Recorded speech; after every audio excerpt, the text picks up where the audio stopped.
Hello student, आज हम पढ़ेंगे चैप्टर मैट्रिक्स और उसमें हम जो नेक्स्ट मैंने वीडियो अब बना रही हूँ उसमें हम आज पढ़ेंगे टाइप्स ऑफ मैट्रिक्स।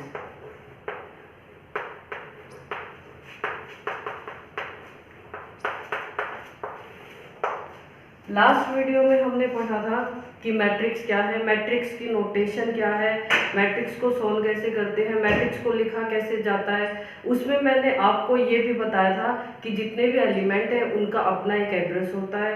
वो एड्रेस हम कैसे बता सकते हैं, किसी भी एलिमेंट का general representation of A matrix भी हमने उसमें पढ़ी थी। और मैंने लास्ट में एक नोट भी आपको दिया था और जैसे मैंने बोला है मैं एक वीडियो में एक नोट आपको जरूर दूंगी, उस नोट को अच्छे से भी नोट करना है। तो आज भी मैं दूंगी लेकिन बिल्कुल लास्ट में आपको मैं वो नोट दूंगी। तो अब आज हम क्या पढ़ते हैं, टाइप्स ऑफ मैट्रिक्स, कि मैट्रिक्स के बहुत टाइप्स होते हैं। हम वो टाइप्स पढ़ेंगे कि मैट्रिक्स कितने टाइप्स के होते हैं।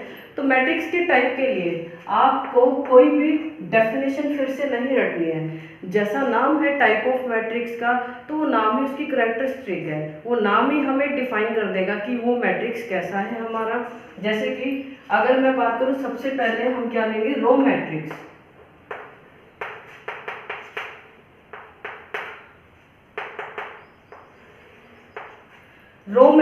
रो मैट्रिक्स जैसे नाम ही क्या है, रो मैट्रिक्स। तो वो मैट्रिक्स जिसके अंदर सिर्फ एक रो होगी, कॉलम कितनी भी हो सकती है। फॉर एग्जाम्पल मैंने यहाँ पे एक मैट्रिक्स कंसीडर किया है जिसके अंदर अगर आप ध्यान से देखो तो रो कितनी है, रो एक ही है, लेकिन कॉलम कितनी भी हो सकती है।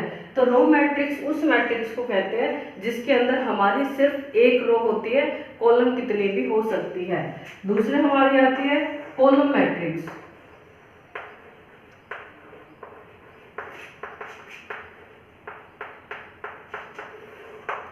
कॉलम मैट्रिक्स किस मैट्रिक्स को कहते हैं, कॉलम मैट्रिक्स उसे कहते हैं जिसके अंदर हमें सिर्फ एक ही कॉलम मिलेगी या एक ही कॉलम जिस मैट्रिक्स के अंदर हो। इसमें रो कितनी भी हो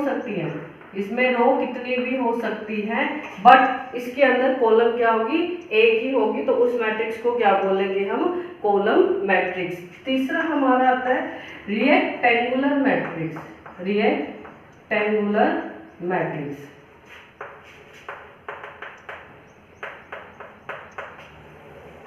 रिएक्टेंगुलर मैट्रिक्स वो मैट्रिक्स होता है जिसके अंदर नंबर ऑफ रोज यानी कि m, हम m से डिनोट करते हैं। मैंने बताया था आपको number of rows not equal to number of columns.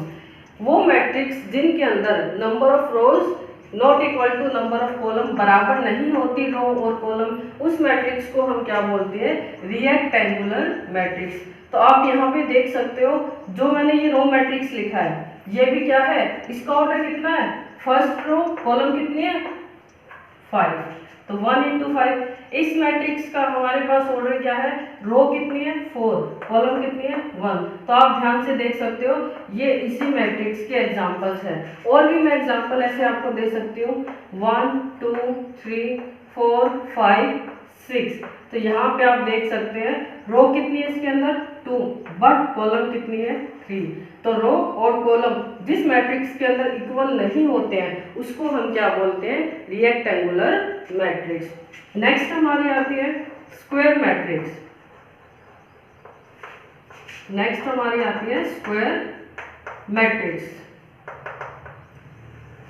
Matrix कौन सी मैट्रिक्स होती है स्टूडेंट, ये जो मैट्रिक्स है आपकी सबसे इंपॉर्टेंट है कि अब मैं इससे नेक्स्ट जो करवाने वाली हूँ टाइप ऑफ मैट्रिक्स में वो इसी पे बेस्ड है। यानी कि हम बोल सकते हैं कि स्क्वायर मैट्रिक्स के हमारे पास अब केस अराइज हो जाएंगे या स्क्वायर मैट्रिक्स किसी और फॉर्म में हमारे पास कन्वर्ट होने वाला है। तो सबसे पहले हम ये देखते हैं कि स्क्वायर मैट्रिक्स हम किसको बोलते हैं।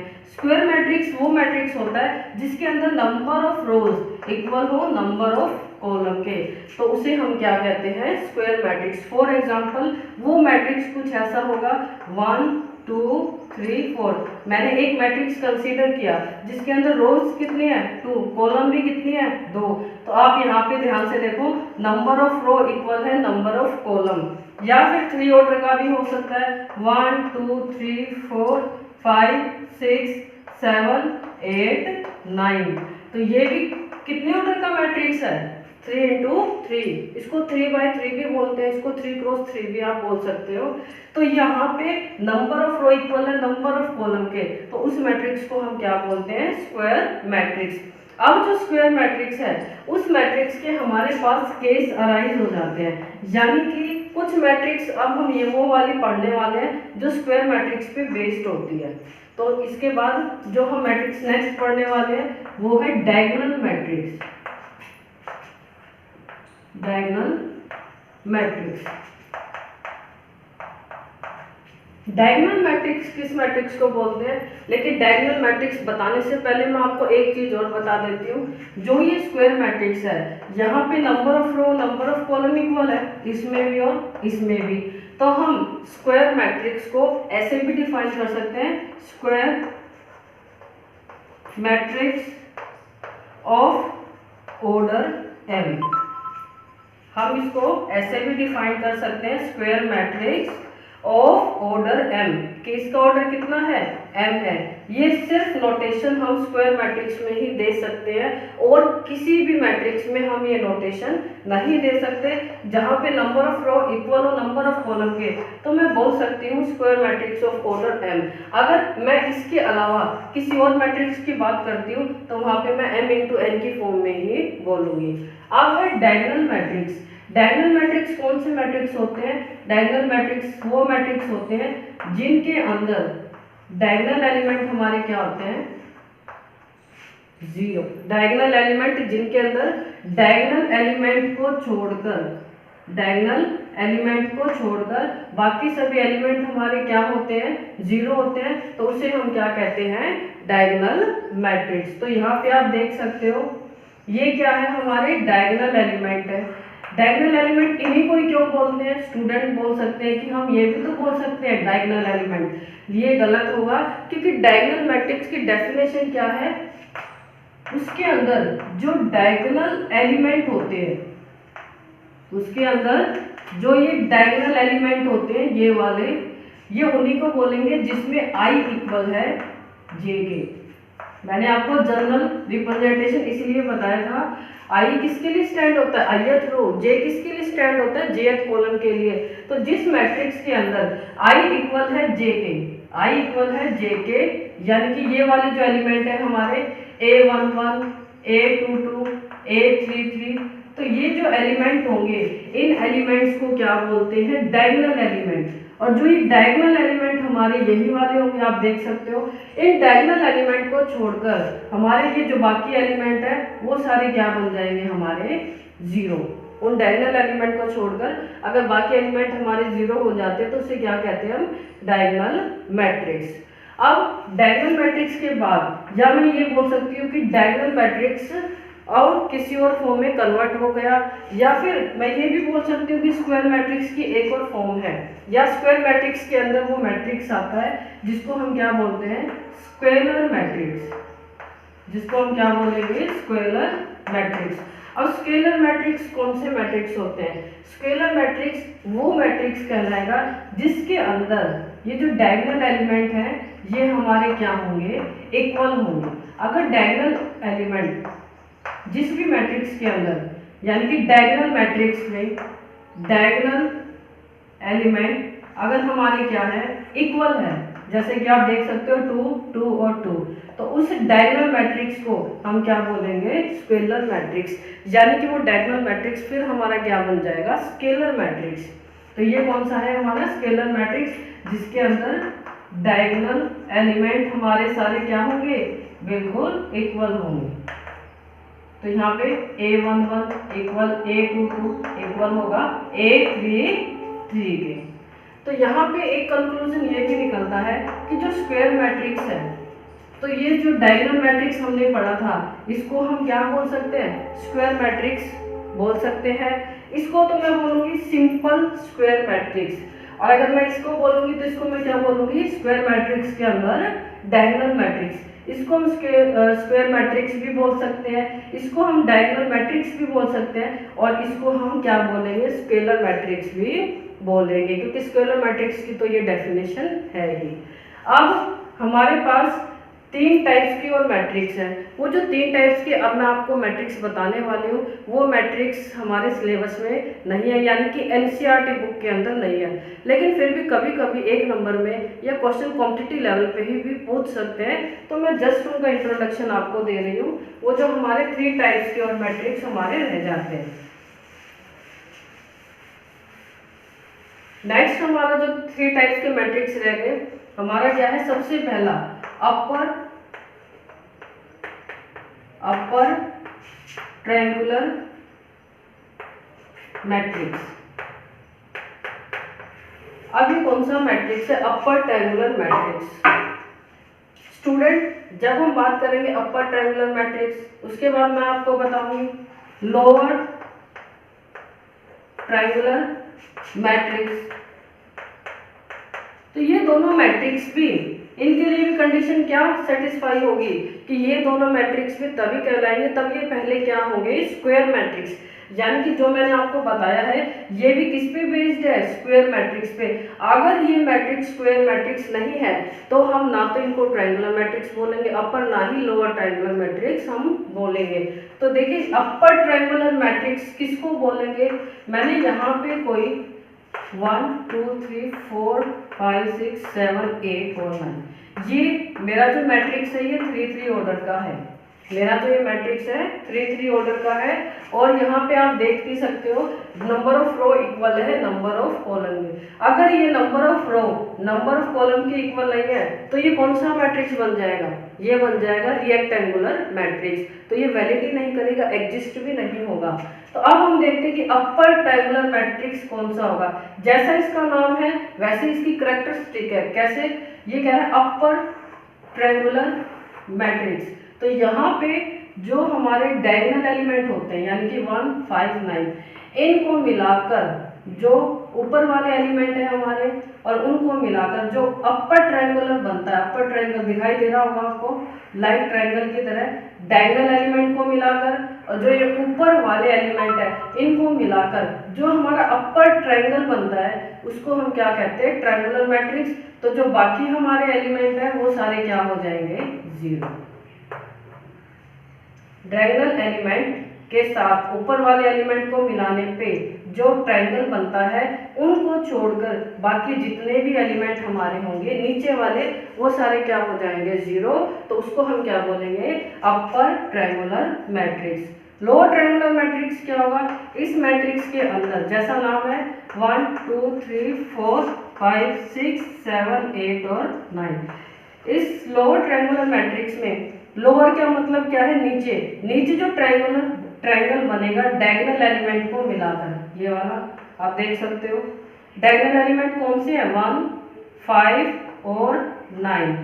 डायगोनल एलिमेंट और नीचे वाले एलिमेंट को मिलाने से जो हमारा नीचे ट्रायंगल बनेगा उनको छोड़कर जो ऊपर वाले हमारे ये एलिमेंट होंगे ये क्या बन जाएंगे, जीरो या जीरो होंगे।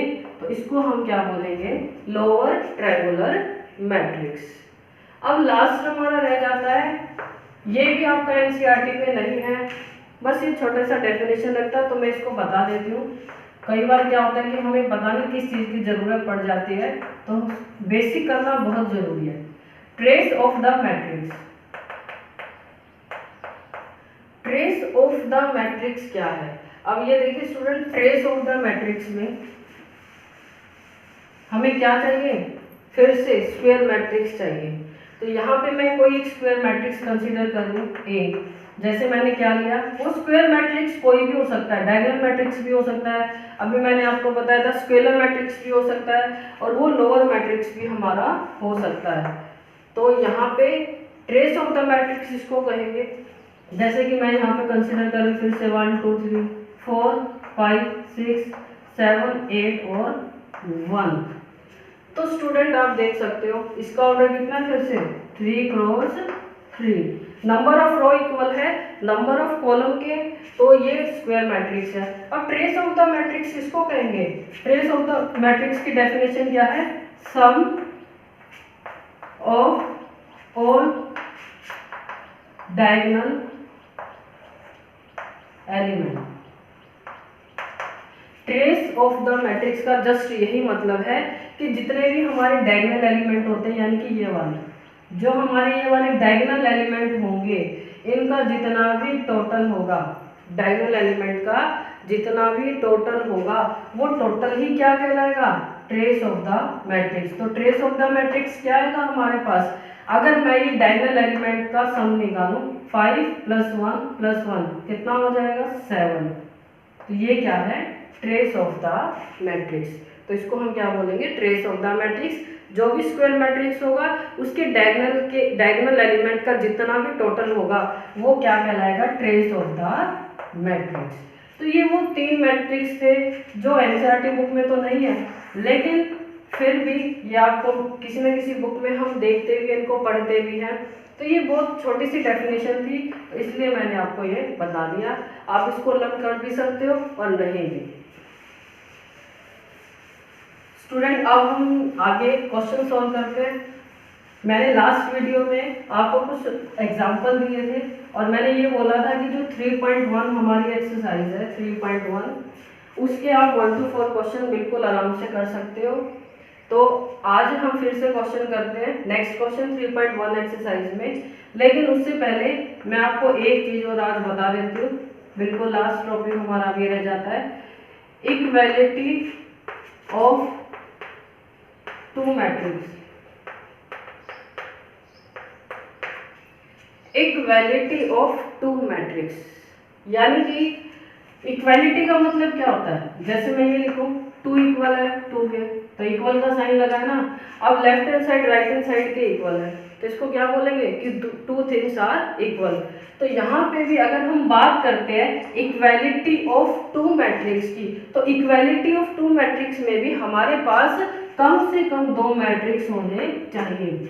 यानी कि और इक्वालिटी ऑफ टू मैट्रिक्स में 2 कंडीशन होगी। अगर वो दोनों कंडीशन सेटिस्फाई हो जाती है तब हम क्या कहेंगे, ये मैट्रिक्स किस कंडीशन को सेटिस्फाई करते हैं, इक्वालिटी ऑफ मैट्रिक्स। तो पहली कंडीशन क्या है इक्वालिटी ऑफ टू मैट्रिक्स में, सबसे पहली कंडीशन क्या है कि two matrix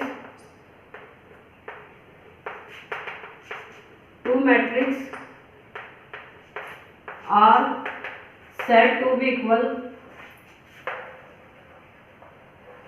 two matrices are said to be equal matrix if their order should be equal, ये सबसे पहली कंडीशन है इक्वालिटी ऑफ टू मैट्रिक्स में कि 2 मैट्रिक्स कब इक्वल होंगे, तब कंडीशन क्या है, शुड, यानी कि उनका जो ऑर्डर है, उन मैट्रिक्स का जो ऑर्डर होगा वो बिल्कुल सेम होना चाहिए, वो सेम ऑर्डर के मैट्रिक्स हमारे पास होने चाहिए। दूसरी कंडीशन क्या है, अगर 2 मैट्रिक्स जिनका ऑर्डर सेम है तब हम क्या कर सकते हैं, then we compare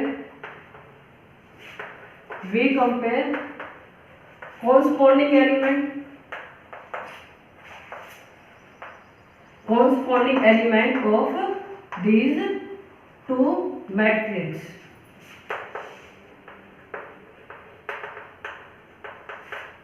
and they में 2 मैट्रिक्स में अगर ये सबसे पहली कंडीशन सेटिस्फाई हो जाती है कि उनका ऑर्डर क्या है, इक्वल है, तब हम क्या कर सकते हैं, उन दोनों मैट्रिक्स के जो कॉरस्पॉन्डिंग एलिमेंट होंगे उनको कंपेयर कर सकते हैं। और वो एलिमेंट भी कैसे होने चाहिए, वो जो कॉरस्पॉन्डिंग एलिमेंट है वो भी क्या होने चाहिए, इक्वल होने चाहिए।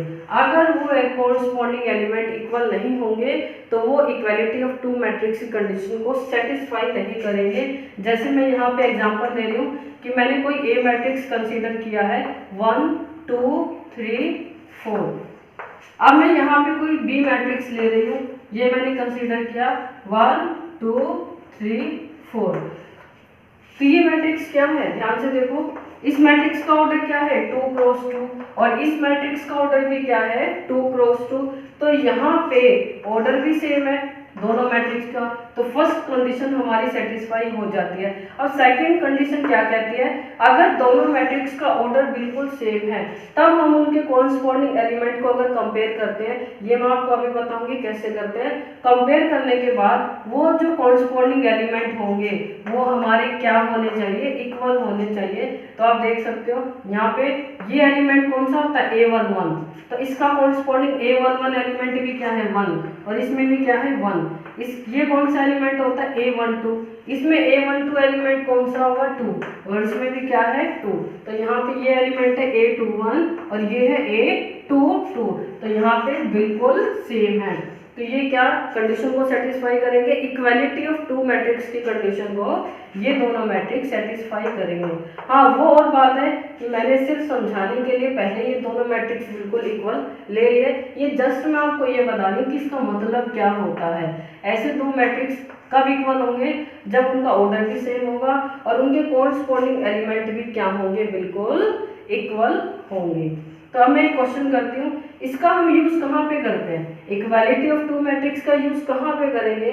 जैसे कि यहाँ पे मैं एक मैट्रिक्स दे रही हूँ x 2 3 y,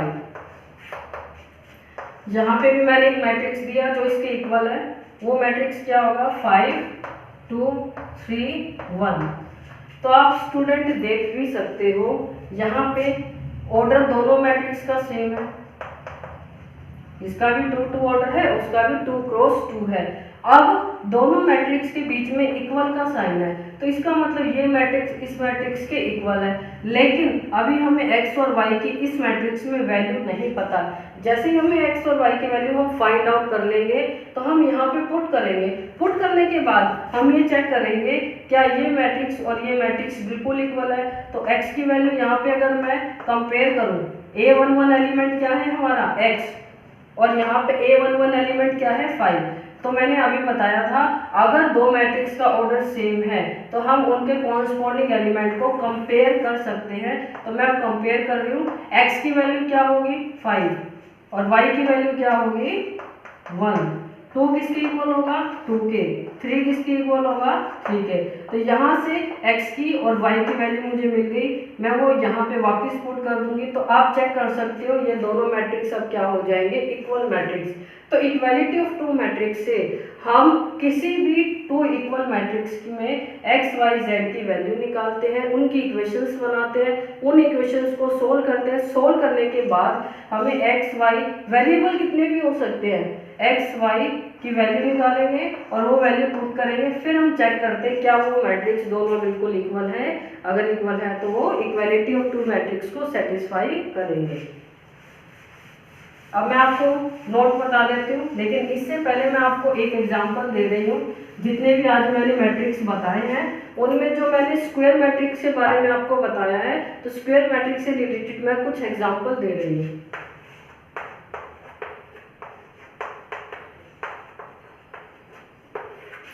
इस मैट्रिक्स का ऑर्डर है 3 क्रॉस 3, तो इस मैट्रिक्स को क्या बोलेंगे हम, स्क्वायर मैट्रिक्स। अब इसी मैट्रिक्स में मैं कुछ चेंज करते जाऊंगी और मेरे पास जो स्क्वायर मैट्रिक्स पे बेस्ड मैट्रिक्स है वो आते जाएंगे। इसके बाद मैं आखिर इसमें क्या चेंज कर दूं, 1 0 0 0 5 0 0 0 9। तो आप देख भी सकते हो डायगोनल एलिमेंट को छोड़कर सारे एलिमेंट क्या हो गए, ऊपर और नीचे वाले 0। तो इसका मतलब अब ये स्क्वायर मैट्रिक्स क्या बन गया, डायगोनल मैट्रिक्स। ये स्क्वायर मैट्रिक्स तो है क्योंकि ऑर्डर इसका 3 क्रॉस 3 है, लेकिन अब ये स्क्वायर मैट्रिक्स इस फॉर्म में कन्वर्ट हो गया, ये कन्वर्ट हो गया हमारा डायगोनल मैट्रिक्स में। अब अगर डायगोनल मैट्रिक्स में मैं इन सभी एलिमेंट को एक जैसा कर दूं, यानी कि इक्वल कर दूं डायगोनल मैट्रिक्स में, अगर डायगोनल एलिमेंट को मैं इक्वल लिख देती हूँ कि सारे एक जैसे ही हैं, जैसे कि यहाँ पे क्या है 2 2 और 2, तो इसका मतलब अब ये डायगोनल मैट्रिक्स क्या बन जाएगा हमारा, अब ये बन जाएगा स्केलर मैट्रिक्स। अब डायगोनल मैट्रिक्स हमारा बन जाएगा स्केलर मैट्रिक्स। ऑर्डर अभी भी इसका 3 क्रॉस 3 है, इसका भी 3 क्रॉस 3 है। अब यहाँ पे एक मैट्रिक्स ऐसा भी है जिसके सभी एलिमेंट क्या है, 0 0 0 0 है, यानी कि इस मैट्रिक्स में सभी एलिमेंट क्या है, 0 है। तो इस मैट्रिक्स को हम क्या बोलते हैं, नल मैट्रिक्स। इस मैट्रिक्स को हम क्या बोलते हैं, नल मैट्रिक्स, या फिर इसको एम्प्टी मैट्रिक्स भी बोलते हैं, या इसको वॉइड मैट्रिक्स भी हम बोल सकते हैं। नल मैट्रिक्स की नोटेशन होती है, इसको हम नोटेशन देते हैं कैपिटल ओ, यानी कि बोल्ड कर सकते हो आप, या कैपिटल ओ से इसको डिनोट करते हैं। कैपिटल ओ का मैट्रिक्स में मतलब क्या होगा कि ये बात किसकी कर रहा है, नल मैट्रिक्स की बात कर रहा है। ये तो जब हम क्वेश्चन करेंगे तब हम आपको बताएंगे कि इसको कैसे सोल्व करते हैं, इसको लिखा कैसे जाता है, कितने ऑर्डर में। क्यों, क्योंकि जो नल मैट्रिक्स हमारे पास होगा वो स्क्वायर मैट्रिक्स होना जरूरी नहीं है, वो कितने भी ऑर्डर का हो सकता है। Square matrix, sorry, null matrix कितने भी ऑर्डर का हो सकता है। ये स्क्वायर मैट्रिक्स भी हो सकता है, ये स्क्वायर मैट्रिक्स भी हो सकता है, और ये रेक्टेंगल मैट्रिक्स भी हो सकता है। तो इसके लिए जरूरी नहीं है कि इसका स्क्वायर मैट्रिक्स होना ही जरूरी है। ये स्क्वायर मैट्रिक्स, रेक्टेंगल मैट्रिक्स कुछ भी हो सकता है। तो ये क्वेश्चन पे डिपेंड करता है कि ये कितने ऑर्डर का होगा। तब हम क्वेश्चन एक्सरसाइज करेंगे, तब हम इसमें चेक करेंगे। अब हमारा लास्ट आ जाता है कि वो मैट्रिक्स, अगर मैं इस स्क्वायर मैट्रिक्स में जो डायगोनल एलिमेंट थे उनकी जगह अगर मैं क्या लिख दूँ, 1 1 और 1। हमारा जो स्केलर मैट्रिक्स है उसमें डायगोनल एलिमेंट जो मैंने अभी 2 2 लिए थे, ये तीनों इक्वल थे। अब इसमें भी अगर मैं क्या ले लूँ, 1 1 और 1, तो आप देख सकते हो ये जो डायगोनल हमारे एलिमेंट है ये क्या है, 1 1 और 1, ये इक्वल तो है। इसको हम स्केलर मैट्रिक्स बोलेंगे, और स्केलर से पहले हम इसको क्या बोल सकते हैं, डायगोनल मैट्रिक्स, और डायगोनल से भी पहले इसको क्या बोल सकते हैं, स्क्वायर मैट्रिक्स। लेकिन अब इसका एक नाम और है जिसको हम क्या बोलते हैं, आइडेंटिटी मैट्रिक्स। ये मोस्ट इम्पोर्टेंट है, ये मैट्रिक्स में, डिटरमिनेंट में इसका काफ़ी यूज होने वाला है, आप काफ़ी जगह इसको देखोगे। तो ये आइडेंटिटी मैट्रिक्स और जो जितने भी हमने मैट्रिक्स पढ़े हैं यहाँ से यहाँ तक, इन सब के लिए कंडीशन क्या जरूरी है कि इन सब का स्क्वायर मैट्रिक्स होना जरूरी है। नल मैट्रिक्स कुछ भी ऑर्डर का हो सकता है। तो यहाँ पे एक ऐसा मैट्रिक्स जिसके डायगोनल एलिमेंट क्या हो, एक स्केलर मैट्रिक्स बोल सकती हूँ जिसके डायगोनल एलिमेंट क्या हो, सिर्फ और सिर्फ 1 1 और 1, तो उस मैट्रिक्स को हम क्या बोलते हैं, आइडेंटिटी मैट्रिक्स भी हम बोलते हैं। तो अब हम कुछ क्वेश्चन करते हैं।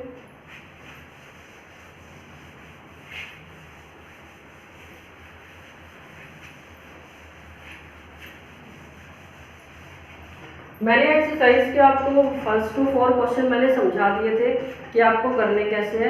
उससे नेक्स्ट जो हमारे क्वेश्चन है, हमारे उन क्वेश्चंस में हमें क्या फाइंड आउट करना है, वो आपसे कहेगा कि x y z w या कुछ भी लेटर या अल्फाबेट है उनकी वैल्यूज हमें निकालनी है। उसके लिए वो आपको कंडीशन क्या देगा, जैसे मैं यहाँ पे दे रही हूँ कि x y z w, और यहाँ पे मैंने क्या दे दिया, यहाँ पे मैंने दिया 2 3 4 5, तो वो आपसे क्या कहेगा कि x y z w की वैल्यू फाइंड आउट करो।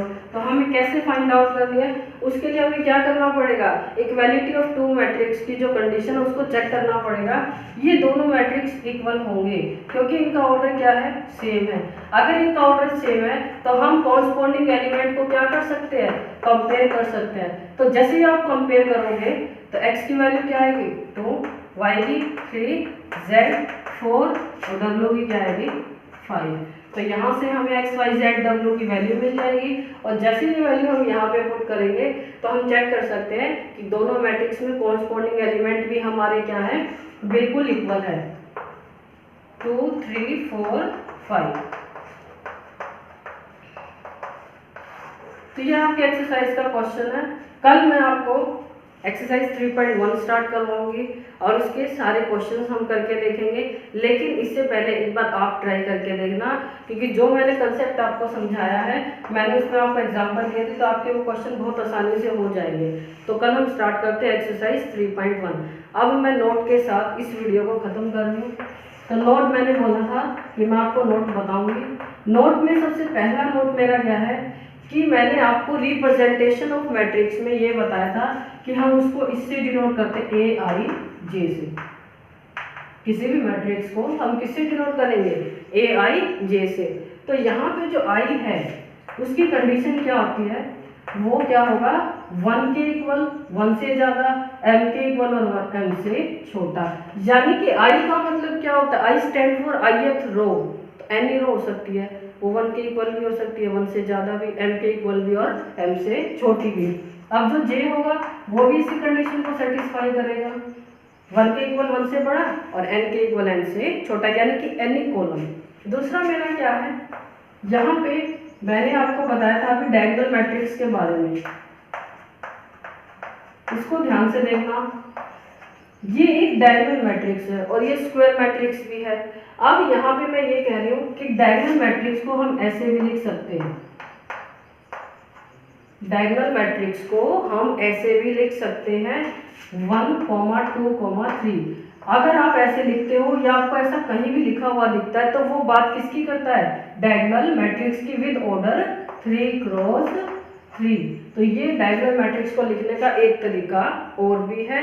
अगर मैं बात करती हूँ रो मैट्रिक्स की, तो रो मैट्रिक्स जैसे मैंने अभी बताया, वो मैट्रिक्स जिसमें एक ही रो होगी लेकिन कॉलम कितनी भी हो सकती है। तो आप अगर रो मैट्रिक्स में कॉमा लगा देते हो तो वो रो मैट्रिक्स नहीं रहेगा, उसका कुछ और मतलब निकल जाएगा, तो वो क्या बन जाएगा? Diagonal matrix. सॉरी, वो क्या बन जाएगा? डायगोनल हमारा मैट्रिक्स। तो इसका मतलब हम यहाँ पे कोमा नहीं लगा सकते। ये कोमा लगाने का मतलब है कि हम बात कर रहे हैं सिर्फ डायगोनल मैट्रिक्स की। तो रो मैट्रिक्स में अगर आप कोमा लगा देते हो तो वो अब रो मैट्रिक्स नहीं रहेगा, वो क्या बन जाएगा? Diagonal matrix. तो ये सिर्फ और सिर्फ नोटेशन हम डायगोनल मैट्रिक्स में दे सकते हैं और किसी भी मैट्रिक्स में नहीं दे सकते। तो स्टूडेंट, आज का हमारा टॉपिक यही खत्म होता है। कल फिर से हम एक्सरसाइज स्टार्ट करेंगे 3.1। Thank you.